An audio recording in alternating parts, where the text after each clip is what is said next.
Strings. What, you got no strings on you? Words. Like, okay. Hello! Hello. I didn't see you walk in. Okay. Didn't see you there. We just had the tussle into the lake. Yeah, with the creature man, and then I like the subtle differences between the one in Flynn's route versus Leo's. When you have double the characters. yeah, and it's a different perspective, completely different. So Flynn will say different things. Yeah, Because Jenna, Daxton, and Flynn weren't there before. yeah.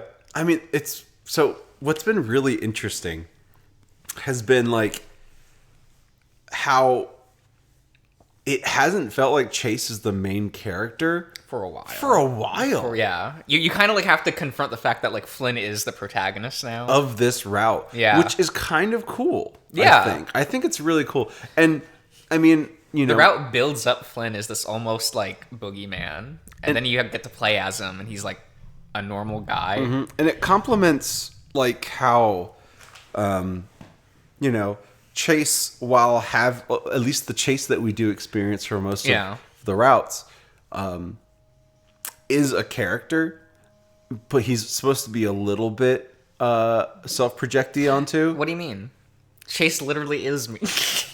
But Flynn is a pretty He's a very defined character. He's a defined character, so you don't, which kind of is cool because we haven't had a lot of choices about like what we would choose to do. You only had the one really with the choice between raising the repeater and trusting Daxton. And that was just the early game ender, basically. Because it definitely would have been if you raised the rifle, you would have gotten Glocked, and then I would have gone back to the main menu. Mm-hmm. I'm 99% sure that's what would have happened. Because I chose to trust Daxton. Mm-hmm. So, because he's a good boy. He is a good boy. So we're just sitting here on the beach with all of our friends. Our true friends. Flynn, this is kind of Flynn's little friend group. Yeah. Daxton, his roommate, and Carl, the only one who actually... His future boyfriend. Oh, is that going to happen in the time skip? I guess we'll see, huh? Mm-hmm. They're gone? I spy the ass prints of Carl and Dax in the sand next to me, but they're nowhere in sight. I quickly rise to my feet, hesitant to call out to them, noting what happened earlier. So you're actually by yourself. Fuck you, Flynn. That fade to black, that's what that was. At the end of last part, it quickly fades to black. Yeah, I saw that. And then does the ellipses. That's what that was. So he's just like... They're gone now. Congratulations. Nani desu ka? Flynn is alone like he always wanted to be. Jesus. I move up to the top of the hill next to us, stepping through the dry grass. As I look around, I see no movement beyond the rolling tide of waves, illuminated only by the... Gotta get that... Oh, that chip ASMR. Sweet, sweet. This is costing all of you extra. You're gonna have to sub. No, there's no subbing on... Like, there's no, like, Twitch subbing on YouTube. I think you can become a member. And I think that costs money. Okay. But I have to have a certain subscription number before I can start doing Probably. that kind of stuff. Yeah. Because it's like how Twitch stuff works when you, like, become a Twitch affiliate versus a partner, blah, blah, blah, blah, blah. As I look around, I see no movement beyond the rolling tide of the waves, illuminated only by the slight moonlight. Fuck. My whole plan of waiting here for something to happen seemed a lot better when I had others around. Now that I'm alone and unarmed, my gall is starting to fucking wane. I don't think that's the correct... Is that the wrong Wayne? I think it is. Well, let's find out. Like, it's starting to wane, as in, like, disappear. It would... It's spelt more... Well, no, it's not even spelled like that. It'd be W-A-N-E is the Wayne that we're... A wagon or carriage? Yeah, but type in W-A-N-E instead. Wait. Oh, gotta do it. Wayne. Okay. Yeah, it's a wagon or cart, short for Charles Wayne. Okay, so look up W-A-N-E. That's probably W-A-N-E? yeah. That's probably the one they wanted.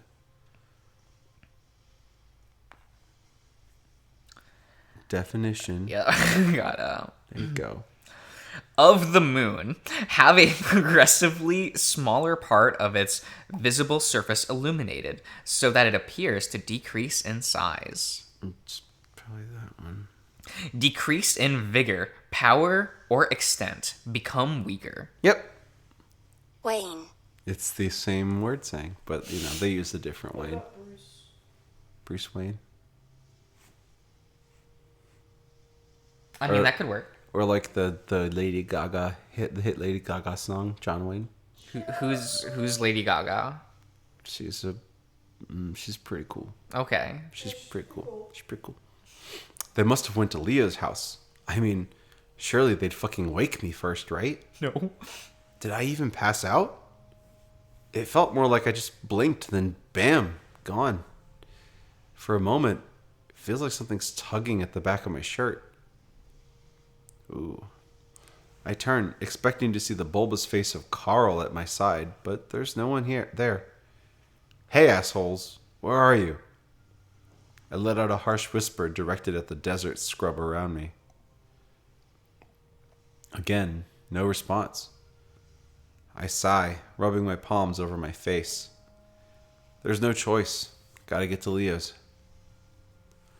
My gaze drifts back to the beach and the bullet-ridden pinyon tree. I'm stuck with a strange sense of solace, as if the spot would be somehow tranquil to me if circumstances were different. For now, I take stock of what's still in my soggy pockets: keys, phone, dead as hell, probably fried, and an old granola wrapper bar. With a grunt, I make my way off the beach and towards the rail tracks. I follow the similar route, passing the occasional abandoned freight car. It's about 15 minutes, and so far, no sight or sound of the gang, or any other miscellaneous townfolk. I inadvertently find myself walking on top of the rails, balancing like I'm a kid again. It kind of keeps the edge off and softens the noise of my footsteps, though it ain't very time efficient. It feels like by now I should be able to see Leo's house, but so far, nothing.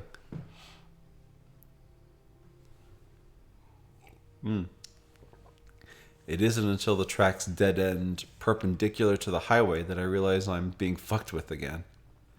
I stand at the edge of the pavement, where the old bike lane has been overtaken by weeds, pavement crumbling to gravel. I had hoped that the spatially fucked shenanigans would end once we exited the van, but goddamn, why would it? You're going the right way. The back of my skull tingles, and I cup hands over the sides of my head. That wasn't my goddamn thought. Sure wasn't. To Leo's? I ask aloud, like the fucking loony I am. I wait. No response. I clench my fists to my sides. Fuck it. Fuck this. I take off in a run down the road, keeping the power lines to my right. I run mindlessly, knowing damn well the nature of the loop, but trying not to think about it. I'm not usually the sort to do my running in echo on account of the centuries worth of broken glass that lines the sides of the road. That, and the fact that the sight of a 6'7" Gila sprinting tends to naturally raise alarm, even with folk who already know who I am. Somewhere between 30 minutes and an hour passes before I see something ahead. I stop somewhere along the center line of the winding old highway, the cracked asphalt feeling like it's chipping away at my already blistered heels. I stare at the faded red building. My truck is parked in the front for some reason. Why the fuck am I here? Right. Why do you come here? The voice in my head is clearer than before, like some harsh whisper coming from inside the back of my neck is slinking its way into my head. It almost feels like I thought the words myself. Is that a fucking clue? It's a mystery. My thought was rhetorical, and hearing it respond so aptly takes me off guard. I clutch my throbbing head in both hands. I've gone full fucking schizo. When the weird shit's on the outside, it's one thing, but on the inside, I grimace, bracing myself against the gate in front of me. Gate? There's no gate in front of this place in real life. I take a closer look and see the entire place is fenced off, like some kind of high security complex. A tarnished rebar gate is the only entrance point. My truck just on the other side. Oh, there she is.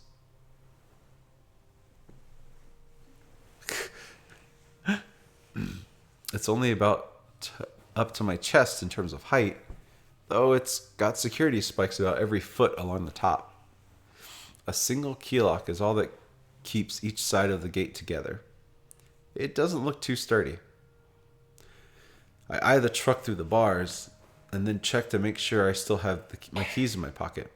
Sure enough, I feel the familiar leather saguaro keychain between my fingers. Let's try the keys. Okay. Without even thinking, I take out my keys, flipping through the ones for City Hall. I grab the sides of the lock, pushing the key, twisting. To my surprise, I keep turning my wrist without resistance and hear a soft click as the fastening point comes unlatched. I stare at the lock, feeling some fleeting sense of accomplishment. It soon falters as I note that the lock being there in the first place doesn't make a lick of sense. What in the fucking fuck? Also, the tips of my fingers that were grabbing at the lock appear to have been stained black. Paint of some kind. Someone must have painted the lock recently, though the fence itself looks pretty faded. I wipe my hands off on the back of my pants and push open the gate. It only opens about 6 feet wide, nowhere near enough for me room to get my truck through. If I revved hard and gunned it, I could probably break through, though I've got a feeling that's not what I'm supposed to do.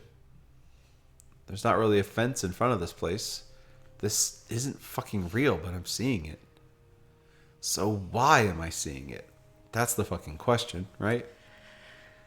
Duke's words from earlier come to mind. Thing is, we've all got something after us. Something bad. Won't let you leave when it starts. What's after you? As if knowing would fucking help right now. If not, just be even more confusing in the long run. I half expect the voice from earlier to speak again, but it's silent. Just a dull throb in the back of my head. The smart thing to do, the logical thing, as Dax would put it, would be to sit down under a nice tree and just ride this out like a bad trip. Maybe get some sleep. That could fix it. Like turning our computer off and on again. So would you go in? Would you wait out? Wait it out, or would you go in? Oh, like wait out? Yeah, just wait out the whole event. I don't know if you can wait out the event. I peer up at the sky. This music is so dramatic. Isn't it? I kind of like it. The red lights from the building make it seem as though the sky itself was blood red, expanding to various pinkish hues to the horizon. Like fucking hell I could get a wink during this shit.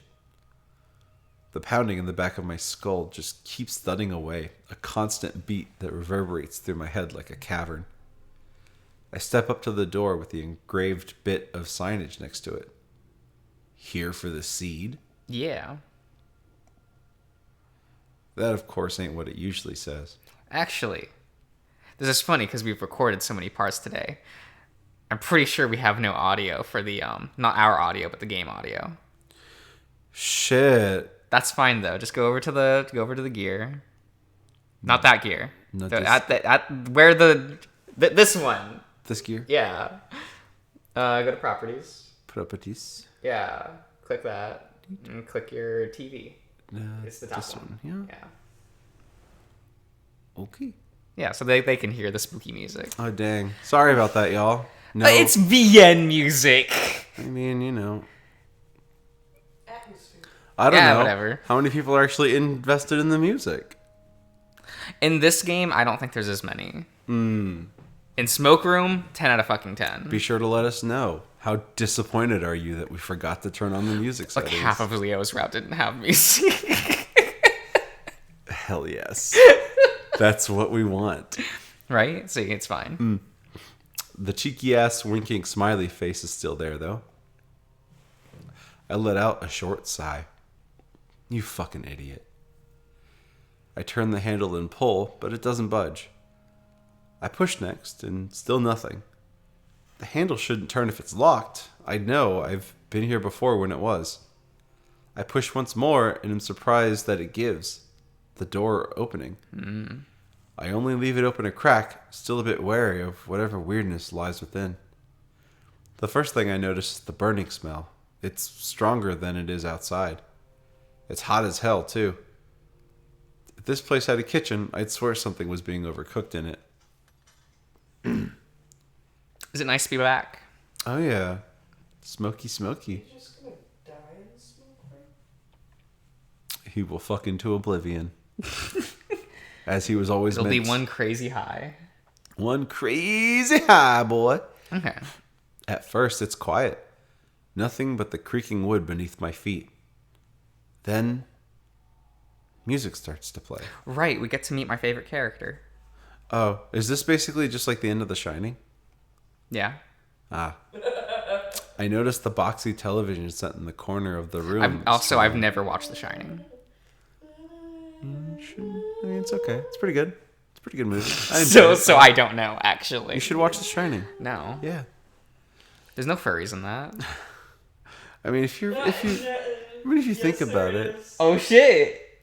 Remember, We got furries? the dude that was dressed up in the bear suit. Oh, with his yeah. ass flap open. Yeah, there's a dude in a bear suit with his ass. Yeah, that's right. Oh my god! I forgot about it's that. Shining's a furry So movie. see, perfect. It's supposed to be like a scary part, but like when I first watched it, I laughed.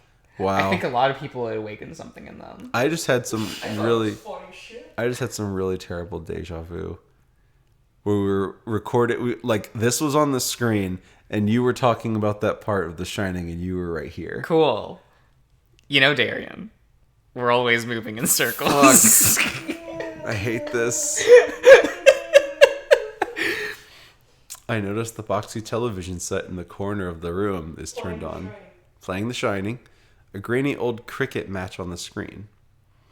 It's all very much the same from what I remember, except for a lone otter sitting at the bar counter. He's holding something to his head, an ice pack, and he's nursing some shitty import pale ale in his free paw. There's no one else here but him, at least in the front area. Hey, you! The otter's posture stiffens. Yeah, you. Are you real? What? He responds back, his tone exasperated and groggy. Confusion. That's a good sign, I guess. I step a little closer, the otter using the bar counter to rotate himself in his swivel bar stool. He's decked out in a skull t-shirt, cargo pants, and one of those lame scout caps that only jarheads, leather daddies, and theater kids wear. He seems dazed, squinting at me like I'm a bright light. Something turning up, an orchestra in here. What?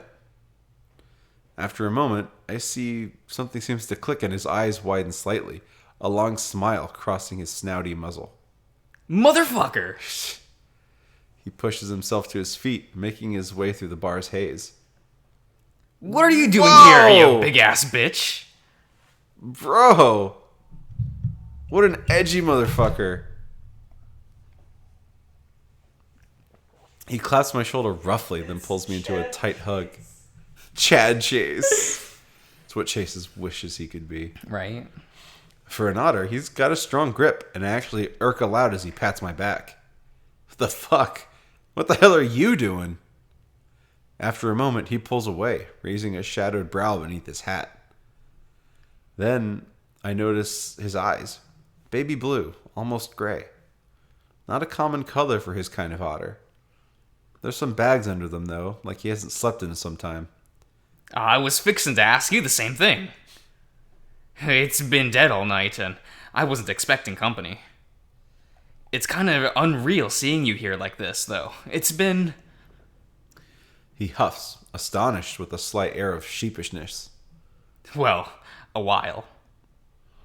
He folds his arms over his chest, the outer looking up at me from beneath the brim of his hat with a sort of wry expression. He seems happy to see me. And it's also familiar. Wait a second. I blink. Jesus fuck, Sid? He lets out an amused noise, nodding. Yeah. Wait. Don't you ever try to tell me that you're here by coincidence? He's an adult? Fucking 6 feet tall, I'd reckon. This is really sad. What do you mean? Flynn is here with his best friend. They're gonna have a great, lovely evening. In the smoke Let's him room. die, or he is dying. Or is dead. Something. This is what actually happened. He fucking drowned in the goddamn lake too. Daxton was trying to save him. This is... Okay. He's in shape too, rocking a full-on muscle shirt. I look around as if expecting to see Chase round a corner with a video camera and a shit-eating grin. There's still no one around but us, though. I'm sure there's a reason I'm here. He seems to perk up some, doing a one-handed finger gun gesture my way, while the other nurses an ice pack against his head. I knew it. I mean, I'm glad, yeah? Did you get my Christmas package? I wasn't sure you'd like it. Saw them in the Macy Mays thrift thrift down in Elwyn. Haunted house. I don't know what that word is. Deadly Love Rivals 2, Final Obsession, The Choir Boy, and Horror Sleuth. Shitty B-movies I got from a bargain bin. You know that sort. Not a lot of plot to get in the way of the film. Plus, I bundled them up with the bunch of crossfire shooting mags. Oh yeah, I also threw in some jerky I got from a trade show after my match in Desert Springs. The jerky? It's super good. Hatch green chilies, flavored, you know. That's where they grow that shit in mass, right? World capital. I can't help but stare, absolutely flabbergasted. This is what he'd look like. When I don't immediately respond, his smile dissipates some. Maybe you didn't get it? Fucking delivery guys, right? Probably some weasel or something with a good smeller. He honks his own black nose. Pinning for my jerky. Am I fucking dreaming right now? Am I asleep or just tripping? The otter, Sydney, he's looking at me more worriedly. You, want to sit down or something? Say yes. I look around at the still empty bar. Facade or not, my legs are killing me. Sure. He motions towards some old wooden velvet bar stools next to a raised table in the corner, and we take our seats. After Sydney grabs his drink, of course. Don't know where the bartender went.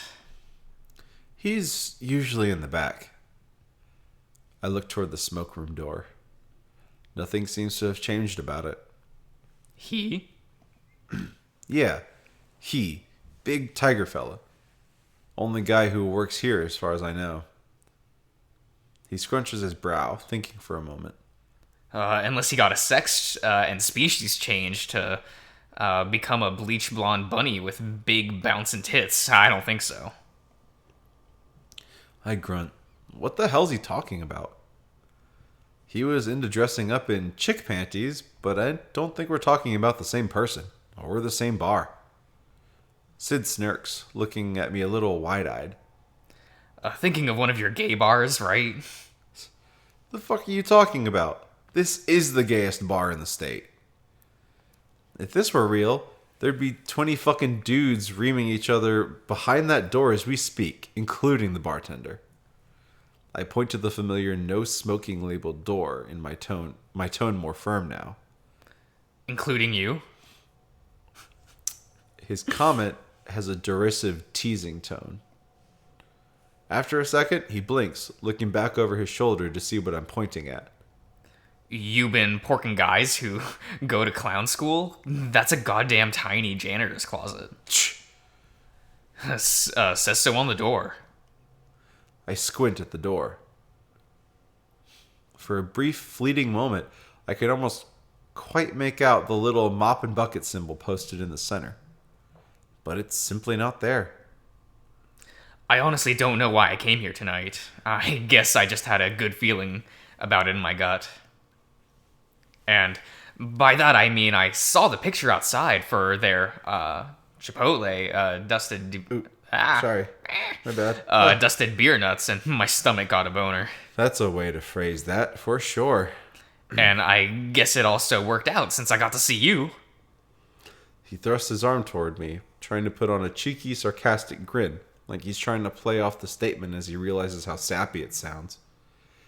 There, to my knowledge, has never been advertisements for spiced beer nuts posted outside the bar here. Jesus. I slowly lean back into my chair, letting out a long exhale. It's real good to see you too. More so than you probably know. He opens his muzzle to speak again, but I cut him off. Sid, where do you think we are? He takes a swig from his beer, peering at me for a long moment before examining his surroundings. It's, you know. He snaps his fingers a few times. The beer nut place. He frowns, shifting his ice pack back to his noggin. Fuck, I'm not that sauced. I just hit my head real hard on the counter when I was, bending over to pick up my phone. Shit. Did we have plans to meet here? I genuinely don't fucking know. I sure as fuck didn't. I trail off for a moment, swallowing away the tight feeling in the back of my throat. I pull my phone from my pocket, turning it over in my hands. Still dead. I wasn't expecting to see you again. His blue eyes widen, the otter giving me that same doe-eyed look he'd given me after we'd been hanging out, and I'd say I'd have to go. I mean, that's a weird thing to say to your friend that you see quite often. Yeah, I would say so. He never wanted to go home. Look, I know after I bailed on you on the interview you set up for me, you were pretty pissed, rightfully so, too. Fully justified, I get that. I know, I fucked up. What? I'm trying to get clean. I swear to shit. It's just so fucking hard, you know? You're on drugs? No, I mean, not right now. I'm sober as fuck. I look to the pale ale in his paw. Sans the booze? Look, all the other guys I wrestle with at the road shows though, they're all on the shit. Everyone's trying to bulk up and stuff, so they actually get a pop when the crowd sees them. His tone is completely defensive, the outer looking me straight in the eyes, searching for any sign of doubt. There's this one guy, Cody Altaro? Yeah, or, well, he goes by the name Rico Renaissance now. He's been getting booked as my rival, and the bastard's up 25 pounds in 2 months. 25 fucking pounds! No way in fuck he going with the chicken breast and protein shakes. Wait. You're telling me you wrestle for a living? That would explain the muscle shirt and those tacky-ass wristbands. Like, that's your actual goddamn job? Sydney leans back some, still peering at me with that same searching look. Yeah? You used to go to my shows after all that time. SFF, Sunday Fun Day fights. It's mainly fucking juggalos and shit now, and we get paid in pennies and grass, but, it's a start. I'm tough. He sniffs, eyes drifting down to his arms on the sticky table surface. He doesn't seem grossed out by it. Ryan told me they never clean up the front anymore. Said not to touch the underside of the tables, since they're packed solid with two things, gum and cum. Jesus. I notice patchy areas in his fur near his inner elbows, and it takes me a moment to register. He's got fucking injection marks. He seems to see me staring and pulls back his arms. I gawk at him for a moment, Sidney bracing himself for whatever I'm about to say. It gives me a sinking feeling in my gut, but it makes sense. With the shit Sid dealt with growing up, every sign was pointing toward him getting some sort of chemical addiction down the road. It ain't just Roy's, is it? Yeah, well, you know me. I take some shit for, the mental stuff.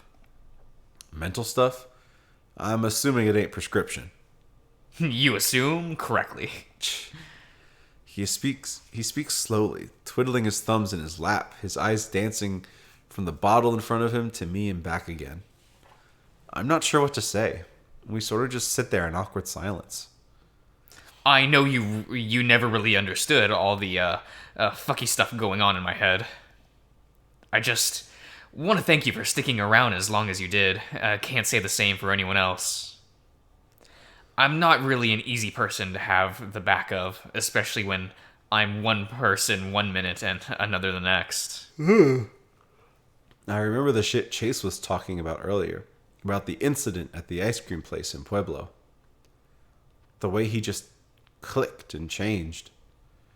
He continues speaking, the otter shifting his thick tail listlessly behind him.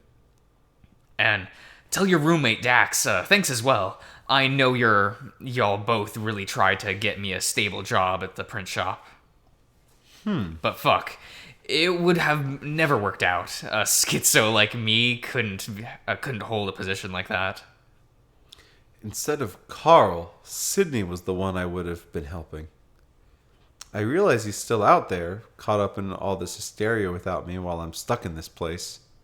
Sid, this isn't real. The outer gives me another strange look. He clearly was expecting me to be acting much differently than I am now. Like, he'd been preparing to speak to me for some time now, and I've completely derailed his plans to get a lot of the shit he wanted to say off his chest. You're not real. I'm just fucking dreaming right now. I thought you couldn't dream. You used to get annoyed as hell with me when I'd go off about the shit I dream about. Yeah, well, I am now. How you would even know what a dream is if you had one? After all, you look more like you just woke up. I shake my head, watching the blurry brown and black form in front of me shift from side to side. I keep expecting him to just not be there when my vision refocuses. Look, just let me lay this shit out plain like. You can't be here, you're dead. You drowned over a decade ago in Lake Emma. I think Chase did it. Or at least I think he did. Sidney looks uncomfortable, as if the slight semblance that this is all some elaborate, fun ruse I'm pulling on him is looking increasingly unlikely. Okay, well, that didn't happen. No nuts. And Chase? That twink couldn't hurt a fly. He sighs, rotating his half-empty bottle of pale on the table and smearing the ring of condensation that forms beneath it. I'm right fucking here, and I just want to talk to you. His tone turns terse, hurt even. Yeah, Flynn, just talk to your friend. Just talk to your best friend. No, shitbird. You died. TJ saw 2 bodies with brown fur writhing in the water before you drowned. They all thought you died on your own somehow, like you passed out or some shit, but I knew better. I see a flicker of realization in Sidney's eyes, and again, he shifts uncomfortably. I think I remember what you're talking about. But I'm not dead. I'm here, motherfucker. Feel me. He reaches across the table and takes my wrist, squeezing hard. It's like he's trying to give me an Indian burn, like he used to. I yank back my hand. Fuck off. He stares wide-eyed at me, his mouth slightly agape. A moment passes and before he speaks again. Why are you acting like this? Like you can't fucking just enjoy goddamn company. Plus, you're so damn intense. You're not even high right now. This isn't fucking fair. I'm your goddamn best friend. Like hell. You're like my gay, scaly brother. It can't fuck with me like this. This is too real. I quickly shake my head, closing my eyes. You're dealing with me right now, not the thing inside my head. And that's fucking becoming a rarer and rarer thing these days, so I'm just really trying to enjoy what time I've got. Just talk to me. I don't want to think. He trails off, staring down at his lap. Think about what? There it is. The change. The music seems to sound further and further away until it dissipates entirely. Huh? Maybe you're right, Flynn. What the fuck are you talking about? The sick heat left forgotten in conversation began crawling up my back. Grabbing onto the table to help maintain my own posture, it's clear that something has shifted. The little bit of light in Sydney's eyes, just gone. 2 bodies. What? 2 bodies, right? I remember now. Man, that shit fucking sucked, didn't it? Shifting uncomfortably, the topic has reversed onto what he had previously denied. 2 bodies, Sid. You're fucking dead. I saw you. I looked you in the face and I saw nothing. I grip the edge of my seat, my gut feeling like it's twisting in on itself. It's like I'm standing in front of a roaring fireplace, the smell of smoke and fresh ash licking my nostrils, while the heat tickles my scales. Sydney's gone forever, and all that's left is this. Who are you? It feels different to me. Ooh. The thing that isn't Sydney looks around. This is not the smoke room. It looks like it, but not to me. The otter continues to stare off to the side before seeming to realize I asked a question. Sam, I am.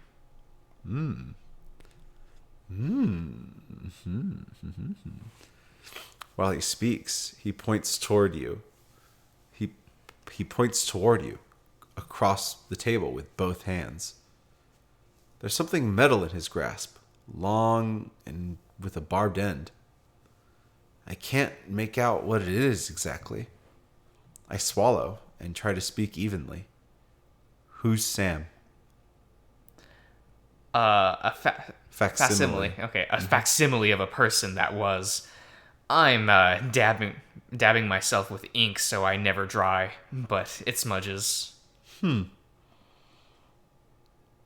scared the shit out of me. Yeah?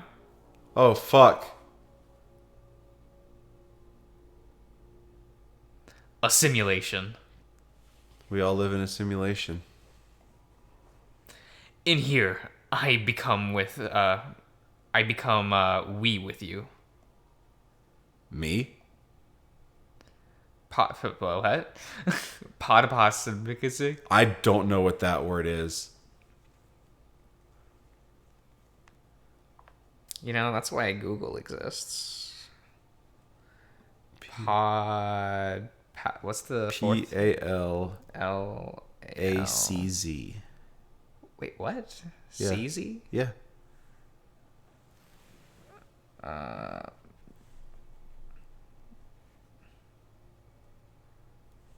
Yeah. Arson? It Yeah. looks like it's a Polish word? Incendiary. A person who sets fire to buildings unlawfully. Cool. Arson? No. I'm not sure I hear that first part correctly. At first, they came through the gate. Then they come through the stars. What the fuck?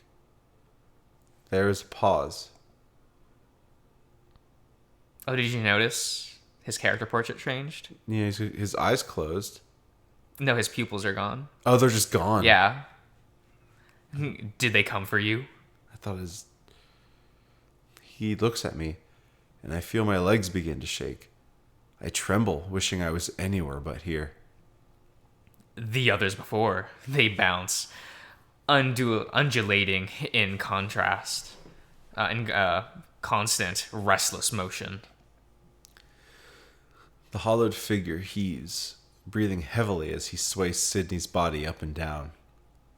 He stares at me with eyes that remind me of the fish Carl and I catch at the pond. But that's not what you want. You want the answers. After all, it's a bit late for love and too stilled for lust. I just fucking need to know what happened to Sydney so that this hysteria stops and that everyone else is safe again. That could help. But are you sure you really want to know? You can't chase the truth until you're red in the face. The thing looks over toward the smoke room door. What's wrong? Nothing. Okay. What was once Sydney raises his arm to point at it with unnatural stuttery movement. That's spooky. It ebbs and flows like the tide. You can ride it. Each time the tide comes in, it's a little less of what it was, abstracted. Is that? I mean, it gave him like a. Is it just the lining, or is he like? Yeah, it's just shadowing. So it's not just a. That's not a goatee. No. Okay, it's not the chase transformation. No. It goes through sorrow sprouts and takes with it what it can before rolling back out.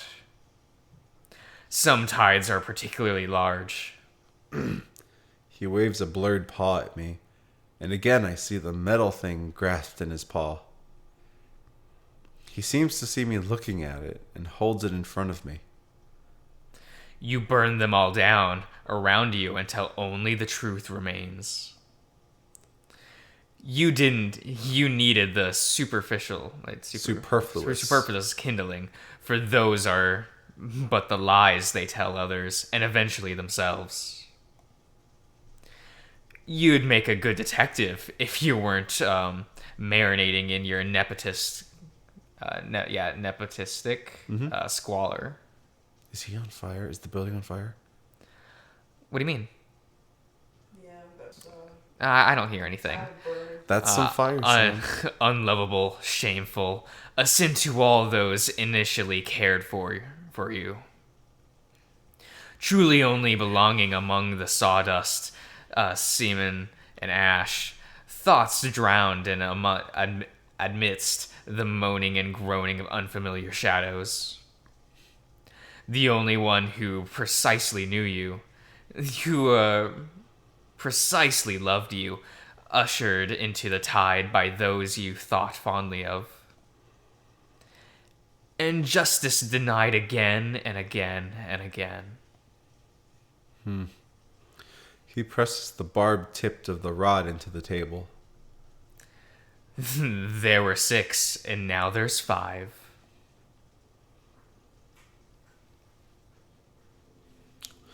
The distorted otter is looking at the thing in his hand, in his grasp, as he says this. It's a fire poker. I hesitate to speak, my mouth feeling dry and my forked tongue caught between my teeth. Yeah, I get it, but... Well, what I just saw with Sydney, was that real? It could be. Somewhere in here. He seems to be referring to the poker. I reach for it, but my hand can't quite touch the metal. It phases right through it. The hollowed thing just stares at me, watching my futile attempt. Slowly, I rise to my feet, my legs gelatin-like as I wobble some. I manage to steady myself with my tail, grasping the sticky table for support. The distorted otter just watches me, somehow almost looking eager. With no small amount of trepidation, I begin approaching the smoke room door, the sound of crackling flames growing louder the closer I get. This has to be it. The alternative being doing nothing, which, while real damn appealing, probably wouldn't stop what's going on outside. If that's how this works, that's it. That is. I grasp the handle. Fuck me. Many have. Damn. Man, he's got a sense of humor. He does. I stop, looking back over my shoulder. The figure is leering closer now. Fuck you too. As I turn back to face the door, I swear I see the shape smile. I turn the knob and step inside. The air is absolutely electric, and I feel myself involuntarily shiver. I brace myself against the wood-sided walls, staring through the darkness. Am I going to get jump scared? You legally, by law, have to tell me. I don't. I've never seen it this empty before, and I get this sensation in my gut that something terrible has happened here. Looking back, I don't think the shape followed me. I'm still here. God damn it, leave me alone. I feel my blood chill, but I keep moving. Just ignore it. Just ignore it. Just ignore it. This version of the smoke room is impossibly large. I keep walking through the darkness, expecting to reach the end, but it doesn't happen. It just keeps looping in on itself.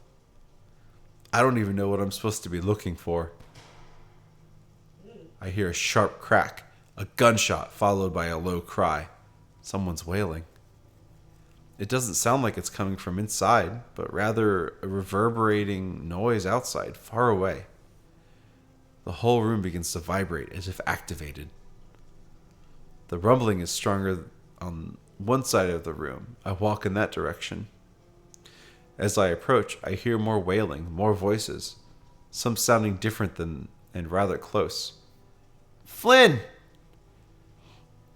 Now there's huffing and panting, the sound of hooves and soft feet upon the stone floor. They're trying to catch up to me at the other end of the long, cavernous hallway. The rebar from before... Jesus, I'm not in the smoke room. I'm in the mines. And it's very, very hot. I feel my whole body rumble like shockwaves are bouncing against my insides. Kinetic energy, electricity, like 1,000 subwoofers reverberating from the stone walls. We're here. The source. The seed. Dude! Stay back! Initially, it's like a cold shower, an icy sensation that presses against my front and washes over me like a tide. I recoil, but there's nowhere to withdraw back to. Oh man, I must adjust my neck. My neck do be hurting though. Oh, darkness. At first measure, the body is unable to discern extreme cold from extreme heat, though that time passes and the burning feels all too real. I can feel it seep between the cracks of my scales and lick at the more vulnerable flesh beneath. I'm standing in fire, but I don't see it. I see nothing. I can't even tell where it's coming from. Wherever I go, the burning follows. The fabric of my clothes ripples and the seams begin to snap away. Some of it falls to the floor, while the rest clings to my body like new skin. Even the air I breathe burns, making my insides boil. This isn't in my head. This is real. I'm burning. I flail into the darkness, running now. After a while, it feels like I'm practically gliding. I hear a sound and move toward it. Fucking help me. I utter, my voice raspy and light. Yo. Footsteps. There are several of them, and a bonfire. I see the silhouettes of people running, flailing about just like me. Panic everywhere. A woman, Genevieve Sanders, the mail carrier, is standing above the fire. A gun in her hands. Salem's body is burning. Beside her is Auntie, face down with a bloody hole in the back of her head. No. I pinch myself, trying to wake up. I pinch so hard, I feel the scale on my arm split in half, and blood that seems like it's boiling pools from it. It quickly evaporates, and all that's left is a mark of reddish-pink flesh beneath the scar tissue. I look up, and she's still standing there, mouth agape like she's frozen, but her eyes follow me in real time. She sees me, but it's like she can't act. Why? Fucking why? I receive no answer from the horrified visage. She's still holding the gun. She'll do it again. Ooh, she'll do it again.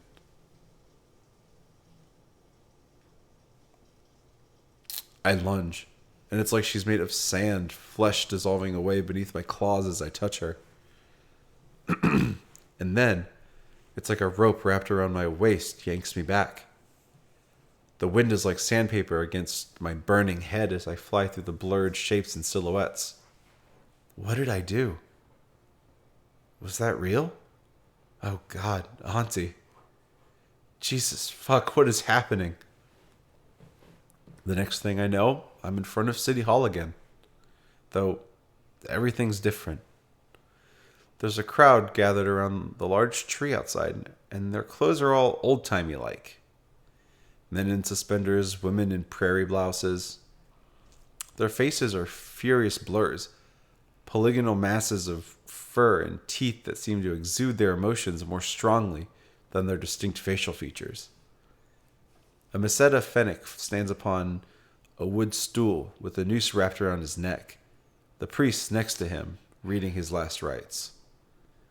The man is so angry, so hurt.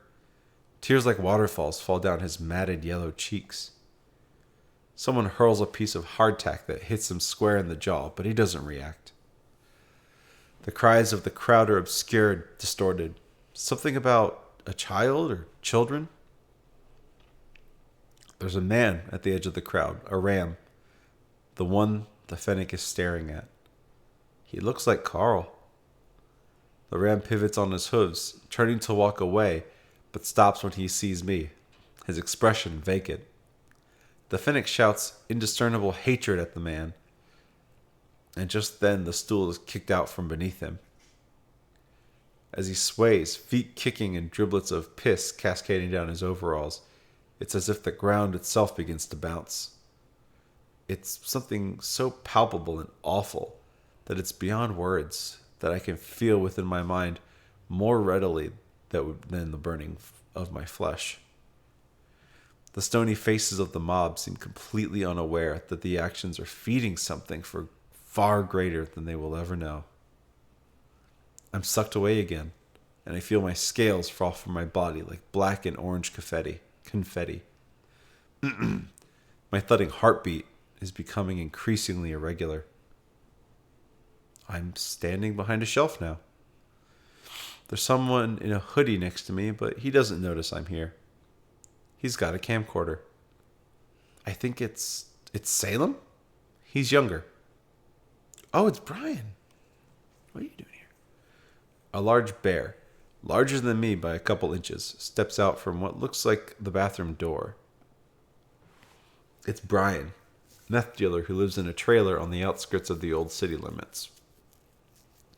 I see him at the smoke room sometimes. He deals there. That makes sense. Yeah. Neither of them are looking in my direction. I soon see why. There's a Fennec on what looks like a rack nearby. One of his eyeballs is gone, but he's still alive. On the television behind Brian, a slideshow of grotesque images flash by. One of the Fennec's missing eyes Fennec's, one of the Fennec's missing eye on the smoke room counter. It looks like the place was closed, so nobody could walk in and see what they were doing. In the real world, the Fennec's words are garbled and distorted as if coming from an old VHS. He's feigning love for the bear, asking him to hold him tender-like instead of whatever else he has planned. The Fennec's face becomes increasingly blurry. Is that Danny? Casey? Keith? Keith. I'm pretty sure it's Keith. There were so many. They blur together. Salem's grinning, the reflection of his camcorder screen leaving a stark glint in his eyes. I feel myself move out from behind the shelf, beyond my own free will. There's a rumbling pull in my gut. I'll be pulled away at any moment now. Ooh. Oh no. I don't know what to do. Doesn't matter. I don't know.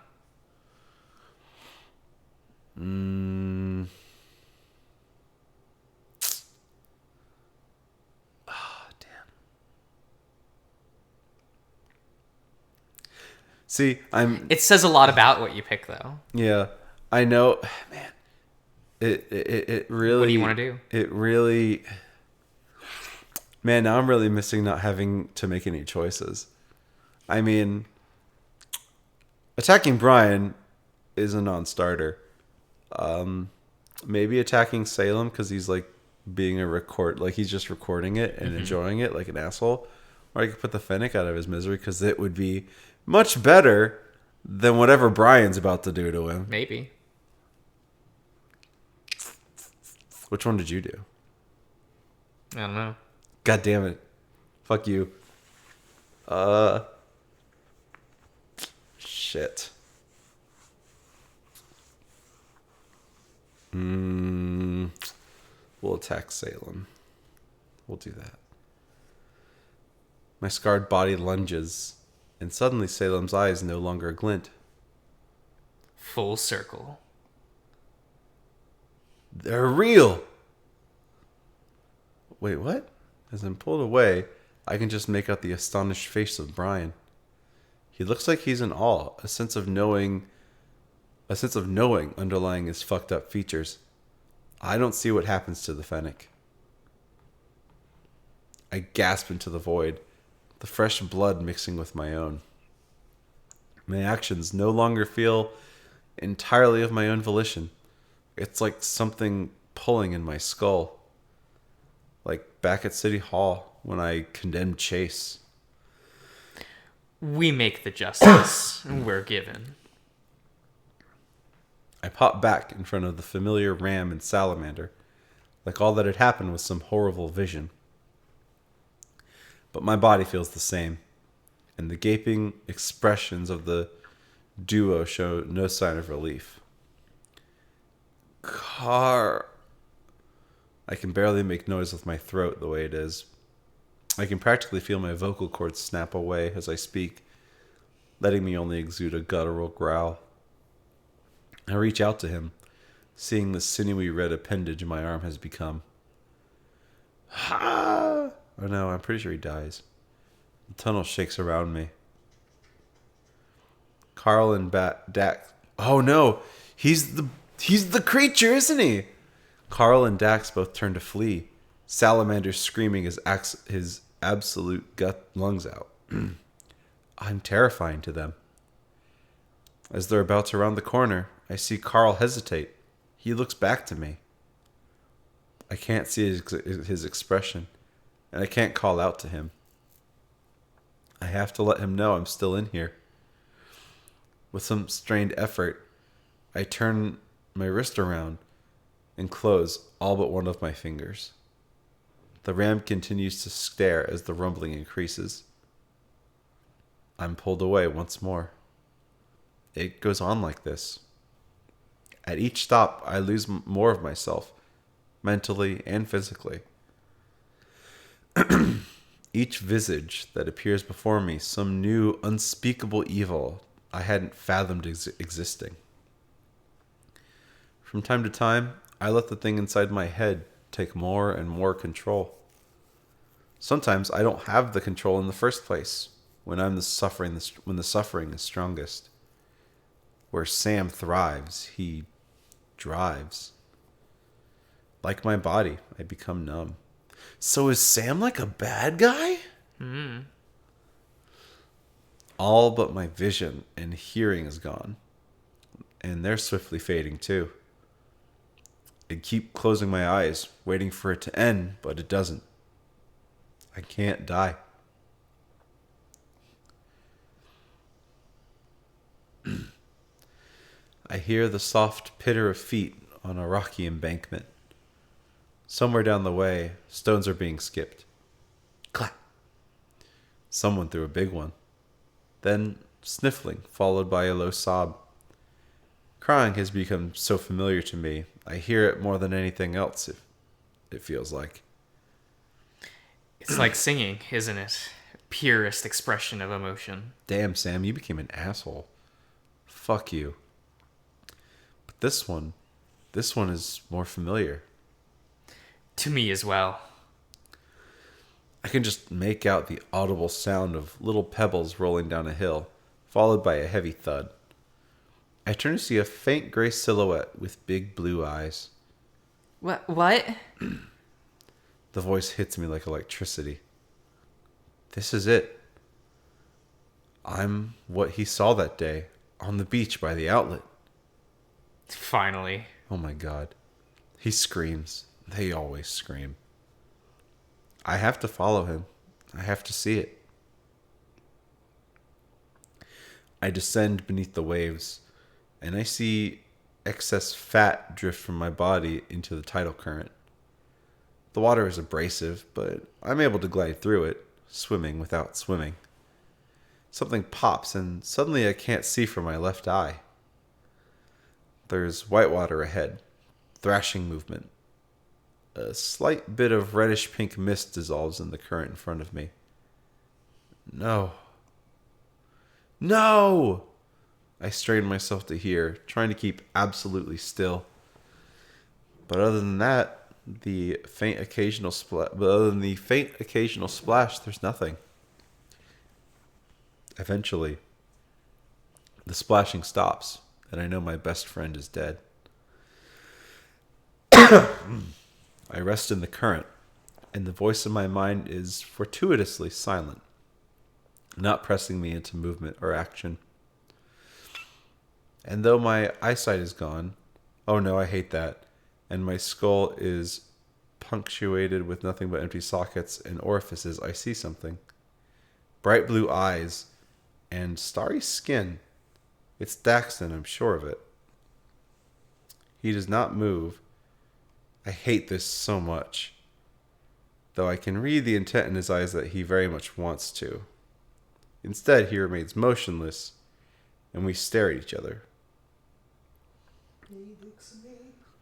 And then I look to him. I imagine speaking to him, telling him what's happened to me. My words are rambling, and my mind, not what it used to be, but it doesn't seem to matter. He meets my gaze, regardless. I ask him if Carl's all right, and of course he doesn't respond. Then I simply state that I hope he's okay.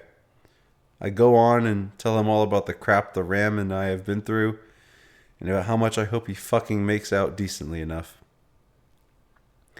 I'm sure they'll give him another shot at the interview on account of town-wide madness. I tell him I hope it's over now, wherever he is. And finally, I apologize for what an absolute ass I was to him, when he deserved goddamn none of my angsty bullshit. So are the eyes like moving, or are they stationary? They're stationary.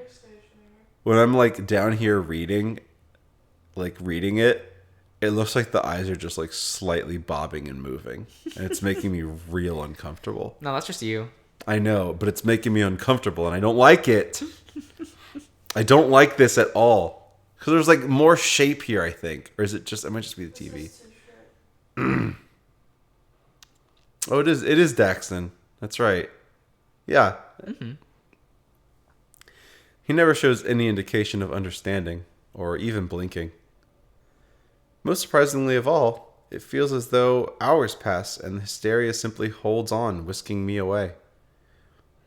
No rumbling, no fire, no screeches into sudden chaos. Bye. Just a slow, eventual feeling of drifting away somewhere else, somewhere dry. There's the telltale sound of a hot water heater rumbling nearby. It's humming away. Someone must be taking a shower or it's laundry day. I feel the vibrations more than I actually hear the thing. Then a faint whimper. It sounds stifled, as if the upset individual is trying to hold back tears. It's high-pitched feminine, a girl. The distortion is only slight. I bring my hand up, feel a wooden Oh, I know what this is. Yeah. That's pretty cool. Isn't it? That's Isn't it? pretty We're only cool. moving in circles. We are. Oh my That's god. really fucked up, though. I bring my hand up and feel wooden slats, and when I push harder, the whole surface bends and folds outward. It's a closet door. The sniffling stops. Do we get to see the CG? Slowly, I hold up my hand and do a small wave, gentle movements, as I'm sure the distortion is making it look faster. It's quiet. Damn. All I can hear is the water heater in the girl's room. There's a shuffling of sheets, then small footsteps. Yeah, we do! Hi. Her voice is timid. There's another long pause. Are you real? I think for a moment. Then slowly I shake my head.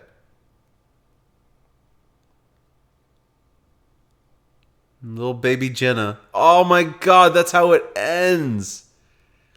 Flynn is the Wendigo? Or an amalgamation of them? Yeah. He became part he of becomes the part of it. of the amalgamation of people. Because he kept asking to know the truth from the town. Yeah. And he got to know, Yeah. and the town absorbed him. Mm-hmm. Damn, that's sad. It's pretty good, though. That's real fucking good. Dang. What do you think of Flynn's route? That's rough, buddy. Isn't it? That's pretty damn rough. He got the information he wanted. He learned the truth. It's really sad. Yeah, because it's like, at the beginning, you're like, oh, man. Oh, so these are backgrounds from, Arches. Okay. Yeah. Because the game makes you kind of think of Flynn as, like, the worst person who probably doesn't deserve to know. Yeah. And, like, he kind of does you learn I his don't like perspective. Flynn, but, that was horrible. Yeah, it feels bad. Yeah. And then the town taking away his ability, because he doesn't actually get to see the moment that Sydney dies. Yeah. His eyes pop. His before eyes. it happens. Yeah. So he sees TJ. Yeah, he doesn't actually get to see the moment that he wanted to so badly. Yeah. The one thing that he wanted to learn about. But he But gave up literally everything to learn about. It's tragic. And no, that's not actually Samuel. Technically speaking, There's actually no ghosts. I lied to you. It's all just the town. so that creature Yeah. is the town. Yes. yeah. That's the spirit within the town. So all like me saying like, oh, the ghost of Samuel, that's not Samuel. That's just the town simulating him for shits and giggles. Yeah. It's because I imagine. It's pure fucking evil. I Yeah, that's imagine. what Shadow Chase is. It's just the town going like, I'm gonna fuck with Leo you. wants this. Yeah. So he just like the town just creates Shadow Leo so that Leo just sees him every once in a while. Yeah. Well, they also kind of alluded that either in Leo's route that either they cuddled or slept together. Mm-hmm. Yeah, that's just the And town. Chase is gone. Yeah, Yeah. that's just the town fucking with Leo. Mm. It's pure evil. Yeah. absolutely And, like, ridiculous. He can't die. No. That's what's even And- No, this is just... He's just forever. He doesn't even get to be in the driver's seat. He just gets to watch. Yeah, and he's gonna keep watching forever, like all those different events. By the way, decision. Because time. Ooh, let's stay a while. Okay. Because time doesn't exist for him anymore. Ooh, there's an epilogue. Yeah. Uh-oh. 5 years later. What the freak is Screech? You do Devin. I'll do Cameron. Okay. Seriously, this is gonna be such a good fucking time. You'll be glad you came. The big grizzly bear nudges the coyote playfully, almost knocking the canine into the passenger window. Oh, keep your paws on the wheel, or keep your paw at least. Cameron eyes the giant, half-eaten burger in the bear's equally giant paw. Dev's other paw casually steers the wheel, elbow resting out through the open window. The bear looks happier than he's been in a while, somehow grinning as he chews. The coyote sighs and stares out his own window, watching the desert landscape fly by. It was nothing like this in his hometown, and he found himself wishing he was back among the pine trees. Something he'd been wishing since he moved to Pueblo for school. Why is everyone going to fucking Pueblo? There are reasons. Technically, this was his first, his natural habitat, but he found the whole place depressing somehow. Empty and dry and rough. Gets everywhere. What you pouting for? I'm not pouting. Yeah, you are. Cameron sighs, deciding to change the subject. So, why can't Larry go again? I don't know. Said something about his car breaking down. I think he just flaked, though. Aren't there other haunted places in Pueblo that we could have gone to, like by the school? The bear shakes his head, letting go of the wheel to crumple up the foil that that had packaged his sandwich, tossing it into the back. Not like Echo, dude. This place is the most haunted town in the entire fucking world. Cameron sighs out again, then suddenly grasps his seat as the car swerves and turns hard onto a smaller road, heading towards a big blue lake. What the fuck? Whoops. Sorry, almost missed the turn. The drive continues, and eventually the map on the dash chimes, indicating we've arrived there. They've reached their destination. Why? Because a lot of shit happened here. The grizzly hops out of the car, making the entire thing tilt sideways as he squeezes his bulk out before reaching back in for the camera bag. He takes out a small, compact camcorder from inside and wraps it around his waist. He flicks a switch, and Cameron sees the familiar red recording light flashing. He points to the lens at the coyote, and he quickly covers his face, letting out a flustered sigh. I'm not the horror you're after, Dev. With that, he unbuckled and slides out of the car. The bear waits for him, reaching out a large padded paw. Cameron takes it, and it immediately draws into a tight embrace and a kiss. The coyote tenses up for a moment, then waits until Dev releases him. Can you not do that right after you ate a big, greasy hamburger? Cameron makes a show of wiping his lips.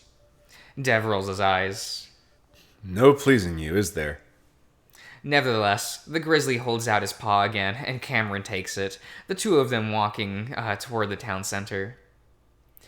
It's not a pleasant walk. Most of the infrastructure is pretty shabby condition, overgrown in places, sagebrush and dry vegetation. So, where are we meeting this guy? I told you, the old civic building. Wait, you mean City Hall? Cameron recalls the late-night rant with Devin over the phone, the bear regaling every last detail of the incident. Where they shot the mayor? Yep. The coyote releases his paw from the large, clawed grip of his boyfriend, peering up at him with slightly wider eyes. Damn, are you absolutely sure he's okay with this? Yeah. Look, he's the one who did the report on this town after the happening in the first place. Devin tries to put on a reassuring smile. He seems keenly aware that folks sometimes find his large predator grin unnerving, but Cameron always told him it was cute. And he's gay, so, you know. The bear rewraps his paws around Cameron's own. No need to be worried about that. Eventually, the two reach the Old Town Center. Sure enough, there's a man standing in the gravel parking lot with his paws in his pocket. He doesn't appear to notice the two at first, and Devin takes the opportunity to film him from afar. The sun's behind him, so it casts his front in shadowed silhouettes, giving him an eerie visage, which he might be able to use in his video. The Civics building's roof is fully collapsed, a faded gray tarp over the top of the wall, all that's protecting the interior. Like most of the structure, they passed on the way in a laminated notice of condemnation.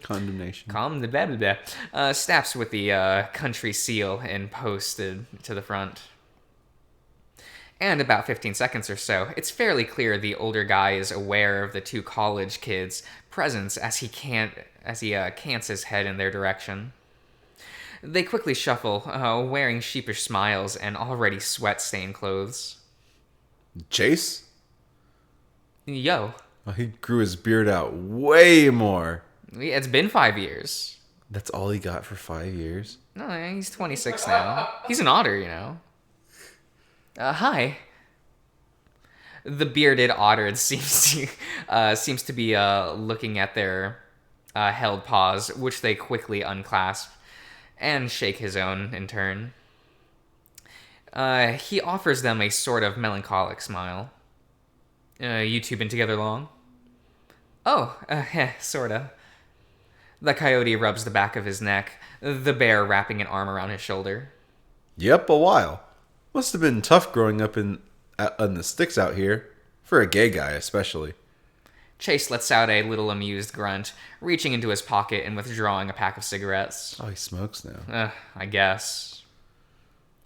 I mean, I did have a boyfriend growing up here for a while, so I frickin' lucked out there.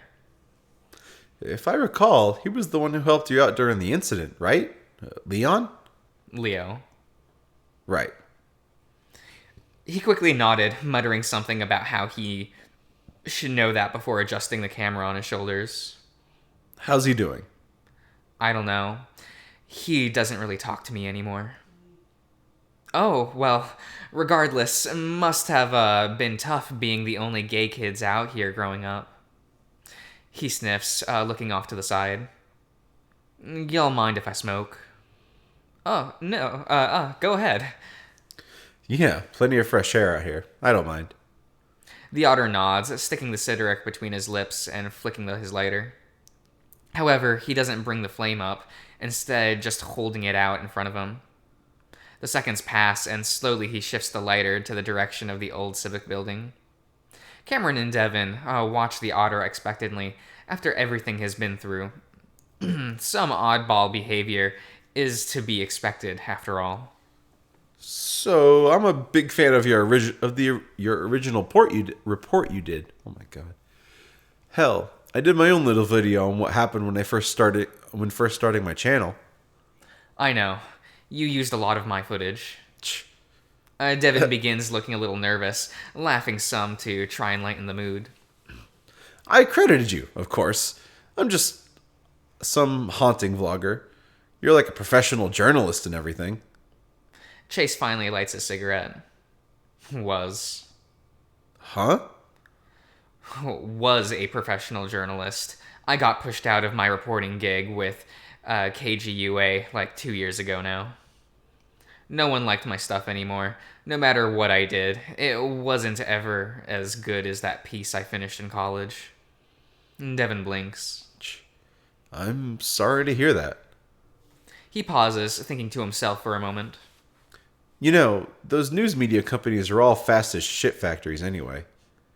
Dev. Without all that big billionaire funding, they'd be going the way of the dinosaurs, relegated to sports and weather for senior citizens. Chase stares blankly up at the much taller bear, unsure of how to respond to that. Devin clears his throat. And your social media profile said you were still... I haven't updated that in a while. Ah. Chase takes a long drag of his cigarette, stopping at the first speed bump. He seems to have become increasingly aware of the uneasy stares from the two college kids in front of him. Sorry, it's been a difficult few years for me. The statement from the otter makes sense, looking at him now. He's obviously haggard for someone in his mid to late 20s, his facial scruff untrimmed, and the dye job looking less than stellar. Cameron can't help but think he'd be cute if he cleaned himself up a bit. Or perhaps he just has a thing for sad eyes. Said sad eyes were fixated upon the Civics building now. Chase's lips thinning tightly around his cigarette, squeezing ash from the tip. The coyote steps up, placing a paw on the otter's shoulder. Hey, it's all right. We don't want to put any pressure on you. Right, Dev? Right. Devin sounds genuinely supportive. Chase can see why Cameron might be so taken with him. It would be nice to have something like that again, and he finds himself relishing the paw on his shoulder. He didn't realize he was so touch-starved. Still, Chase can't help but avoid their reassuring gazes, the otter rubbing at the old spider bite mark on his neck. Let's begin, shall we? The trio began to head northward, past the burnt-out new buildings that went up in smoke during the hysteria. Devin finds an old-looking globe, broken in the middle of the road. Cameron offers to carry it with them, though Devin seems rather adamant about not looting anything. Chase doesn't appear to care either way. Why would he? Eventually, they arrive on the outskirts of the nearby warning signs posted damn near everywhere. It looks like barbed wire fencing had started being erected around the main entrance. Though Chase mentioned the country gave up on trying to fully enclose it in a couple months ago after folks kept cutting through them. So, there's more than one entrance to the mine here. They're all barred up now. I mean, the main entrance was locked up tight even before the crapshoot show 5 years ago. Dev set up his tripod, pointing it towards the black void between the rocks. This is where they found the bodies? Chase shakes his head. That was off to the side entrance in the A level. This is the main entrance. It goes all the way from A to F level. How deep is that? It depends. The deepest shaft goes about 1,900 feet. Jeez. Chase holds out his hand, gesturing behind him. It's been like half a century since the mine's been active, so rotting supports and the like most certainly have caved in most of it. Dev nods, a tight frown crossing the bear's broad muzzle. It's clear he's got something on his mind. What about, that one guy? The mayor's nephew. I've read the reports and all, but what's your take on what happened? Chase hesitates for a moment, not having expected the question. Or at least hoping it wouldn't come up at all. The otter steps back, bringing his fingertips up to the bars of the mine. He touches them and the cave wall that they're embedded in. He draws back and shows the two his blackened fingertips. The cave is scorched. Well, the theory is there was flammable gases that were ignited at the lowest level. It creates an unsustained burn that started bellowing out smoke into the air for a couple weeks after the whole happening. Yeah, I know that, but why did he walk inside while it was like that? You were one of the last people to see him, after all. And those other two, they said they couldn't stop him after you left. Chase looked away, staring off into space. He says nothing, and soon Devin and Cameron are exchanging nervous glances with one another. Next thing they know, the otter is walking off without another word. Wait, hold on. He swears under his breath, Cameron looking with his arms crossed as Chase heads towards his car. Ah, fuck. He's not gonna... Oh, damn, he totally is. What the hell? Devin whines. Fuck, I was being insensitive, wasn't I? You never know when you strike a nerve with these kinds of things. These kinds of things? What do you mean? Devin quirks a curious brow towards the coyote, though judging by his grimaced reaction, Cam regrets bringing it up and doesn't speak further. They hear the sounds of an engine starting in the distance. Devin sighs. Good thing we brought our Jeep instead of riding with him, eh? Fuck. Cameron frowns, reaching up and holding the big guy's arm. Hey, don't worry. I'll get the camera. Exploring on our own could be pretty cool, right? The bear's nostrils flare in a hefty exhale. Yeah, I'll pull the Jeep around. Cameron gives Devin a thumbs up before moving to grab the camera. As he's about to close the viewfinder display, he notices a green square appear in the center of the frame. He leans down to adjust closely, pressing the display adjust button. Face detection disabled. Ooh. The square vanishes. Huh? He hits the button again. The square returns. That's weird. He flicks the switch to the side to auto-white balance the image. The whole screen flashes as the lens adjusts, and as it comes into focus... Fuck! Oh, okay, so this is the main theme for Arches. This song. Oh, cool. Yeah. A little preview. I see. A lizard stands in the darkness behind the bars. But he can't stare, not really, because his eyes are gone, half of his muzzle missing. Cameron jumps back, tripping over the rocks and landing against the sharp edges. The coyote hisses in pain, but fear spurs him on, trying to scramble up the rocks after Devin. The bear's already turned around, though, reacting down to pull Devin up, to pull Cameron up. Shit, you alright? What happened?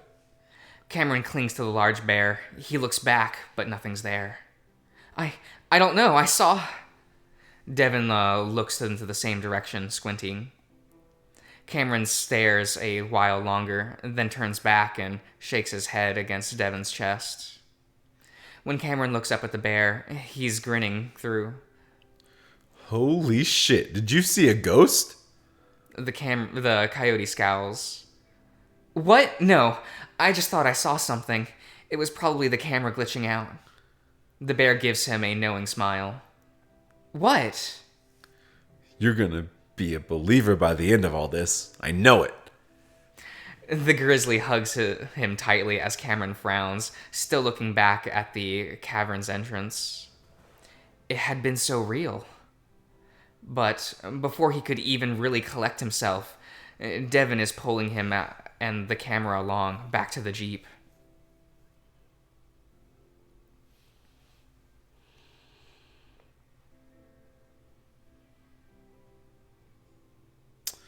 Well, damn. So That's Flynn's route, huh? Flynn's route. Wasn't it fun?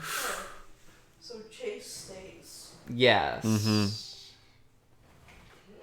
He is not the happiest kid anymore. You know, losing 10 years of your life will do that, I guess. Yeah. Shit, man. That's rough. Man, poor Flynn. That Right? fucking sucks. Flynn is not enjoying life. No. Just forever walking aimlessly. Yeah. Echo. Yeah. Kinda sucks. Always moving in circles. But hey, you got a real, taste of Devin and Cameron. I liked Devin. I'm a Cameron fan. Yeah. I really like Cameron. You like your whiny bottom?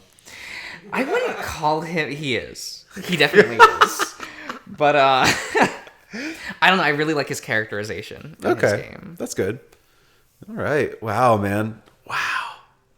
Yeah. What a time. Poor Flynn. God damn. So that do you see what I sucks. mean by like when I say Flynn is probably the best written route? Yeah, absolutely. Like I love Leo's route, but like oh, Flynn's route's so engaging. That was really interesting. That was super good. Maybe we'll continue. I don't know. Yeah, we'll see how we feel. Yeah. Because I am curious to dig in a little more because I know Jenna's route's got some Jenna's stuff. route got stuff. Got stuff. We got the lore. And Carl's route seems kind of just fun. You saw part of Carl's route. You saw some of the lore that involves Carl's route during the epilogue in Flynn's. That's cool. I might have to.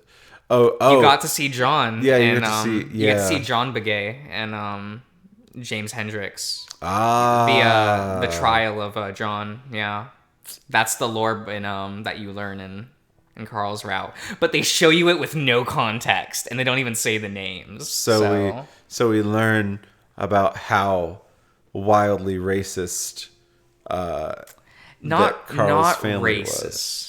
Speciesist. Not really, because James loved John. They were lovers. Oh, but he can't. But because James was. It's far more complicated than you can guess. Well, I mean, I just based on a initial, just James being the influential, powerful, not native that he is, can't be seen as a gay man in those times, or he would It's be true. killed. It's so true. he's just like, we're just gonna have the native killed. I guess you'll have to play Carl's route and find out. God damn it. Well, I guess we'll see what I pick to do next time. It's gonna be TJ's route. We're gonna do it. No, I don't wanna. He's done all I've the done routes. all the routes. Yeah. He's done the game. Yeah.